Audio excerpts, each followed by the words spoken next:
নমস্কার।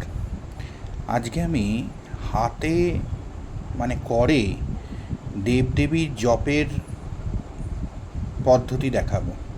আমরা জেনারেলি মালায় জপ করে থাকি, কিন্তু করে জপেরও আমাদের বিধান আছে। যখন মালা আমরা থাকে না কাছে, বা যদি মালা বিভিন্ন জায়গায় নিয়ে যাওয়া যায় না, অপবিত্র হয়ে যায়, করে জপের একটা মজা হচ্ছে যে কোনো সময় যে কোনো পরিস্থিতিতে দাঁড়িয়েই এই জপ করা যায়। করে জপের ক্ষেত্রে দেবতা এবং দেবীর আলাদা আলাদা পদ্ধতি আছে। আঙুলের করে জপের সময় সবসময় হাত এরমভাবে রাখতে হবে,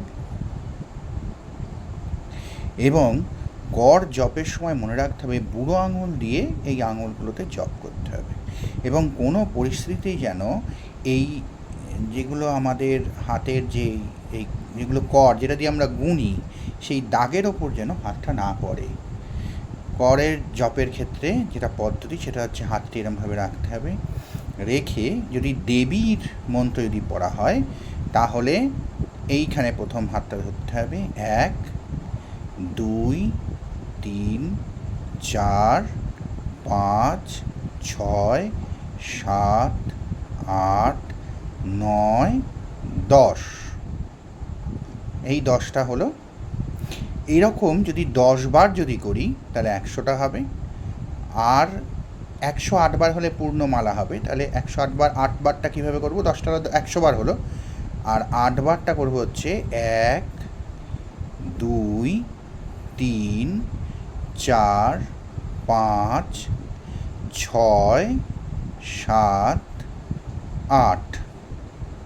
ঠিক আছে, এই গেল দেবীর। আর যদি দেবতার যদি মন্ত্র হয়, যেমন হরে কৃষ্ণ কৃষ্ণ কৃষ্ণ হরে হরে, বা ওং নমঃ শিবায়, বা যাই হোক, সেই দেবতার যদি মন্ত্র হয় সেক্ষেত্রেও এখান থেকেই শুরু হবে। 1 2 3 4 5 6 7, এইবারে আলাদা 8 9 10। ঠিক আছে, এরমভাবে 10 বার করলে 100 বার।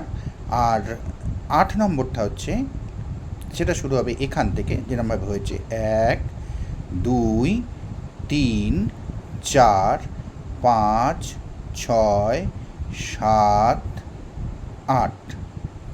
ঠিক আছে, এই হয়ে গেল 108 বার। ধন্যবাদ।